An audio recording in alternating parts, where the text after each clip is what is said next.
ओम श्री गणेशाय नमः। भगवान विष्णु का छठवां परशुरामा अवतार की कहानी। हिंदू धर्म में बहुत से लोग भगवान परशुराम के बारे में नहीं जानते होंगे। भगवान परशुराम किसके अवतार हैं और उनका जन्म कब और कहाँ हुआ। आइए भगवान परशुराम से जुड़ी कुछ महत्वपूर्ण बातों को जानते हैं। पौराणिक कथाओं के अनुसार भगवान परशुराम का जन्म त्रेता युग में माना जाता है। त्रेता युग को रामायण काल भी कहा जाता है। मान्यता है कि महर्षि जमदग्नि द्वारा पुत्रेष्टि यज्ञ करने पर देवराज इंद्र के वरदान स्वरूप रेणुका के गर्भ से वैशाख शुक्ल तृतीया को भगवान परशुराम का जन्म हुआ। इस दिन परशुराम जयंती के रूप में मनाया जाता है। परशुराम की प्रारंभिक शिक्षा ऋषि विश्वामित्र और ऋचिक के आश्रम में हुई। बचपन से ही वे पशु पक्षियों की भाषा समझते थे। उनके स्पर्श मात्र से कोई भी पशु उनके मित्र हो जाया करते थे। परशुराम एक ब्राह्मण थे। वे शस्त्र और शास्त्र के महान गुरु थे। क्षत्रिय न होते हुए भी उनके अंदर क्षत्रिय के गुण थे। रामायण, महाभारत और कल्कि पुराण में उनका उल्लेख मिलता है। गुरु परशुराम भगवान विष्णु के छठवें अवतार हैं।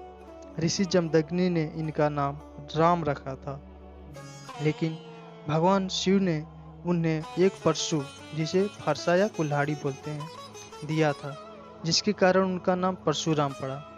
इनके पिता का नाम जमदग्नि होने से इनको जामदग्नि नाम से भी जाना जाता है।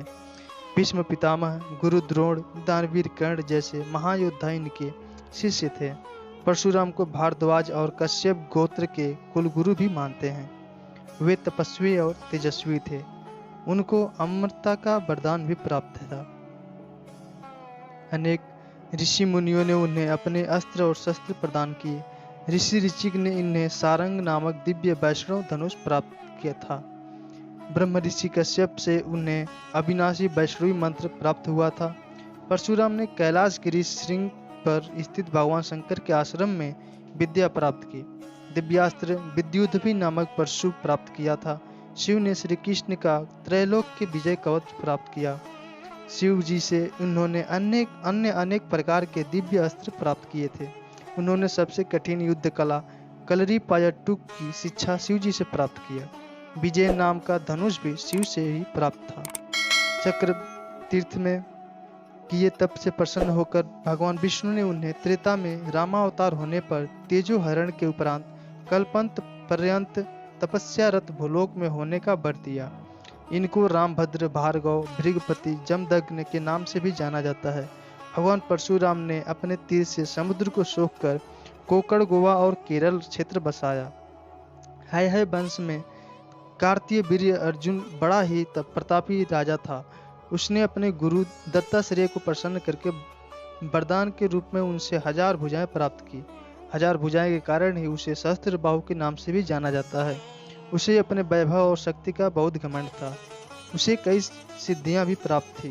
लंकापति रावण को भी उसने बंदी बना लिया था। एक बार राजा सहस्त्रबाहु अर्जुन शिकार खेलते हुए जमदग्नि के आश्रम में पहुंच गए। ऋषि जमदग्नि उनका बहुत आदर सत्कार किए। ऋषि के पास कामधेनु गाय थी।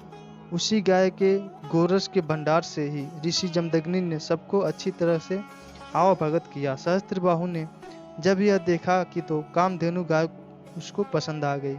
वे बलपूर्वक गाय को आश्रम से ले गए।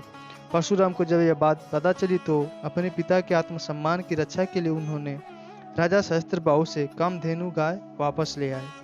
राजा सहस्त्रबाहु और गुरु परशुराम ने युद्ध किया और उसे मार डाला। इसके बाद सहस्त्रबाहु के पुत्रों ने प्रतिशोध स्वरूप जब परशुराम अनुपस्थित थे उनके पिता जमदग्नि को मार डाला। इससे विचलित होकर उनकी माता रेणुका भी जमदग्नि के साथ सती हो गई। इस घटना से गुरु परशुराम अत्यधिक क्रोधित हुए। उन्होंने यह प्रतिज्ञा किया कि है वंश के सभी क्षत्रियों का नाश करके ही दम लूंगा। उन्होंने सबसे पहले महिष्मती नगरी में अपना अधिकार प्राप्त किया और उन्होंने सहस्त्रबाहु के सभी पुत्रों और उसके साथ देने वाले सभी क्षत्रियों का नाश किया। ऐसा कहा जाता है कि उन्होंने पृथ्वी पर 21 बार क्षत्रियों का विनाश किया। महर्षि ऋचिक ने उन्हें रोका। इसके बाद परशुराम जी ने अश्वमेध यज्ञ किया, पृथ्वी को ब्राह्मणों को दान कर दिया और अपने शस्त्र और शास्त्र इंद्र को देकर वे महेंद्र पर्वत के आश्रम में रहने लगे। ये थी भगवान परशुराम की कहानी।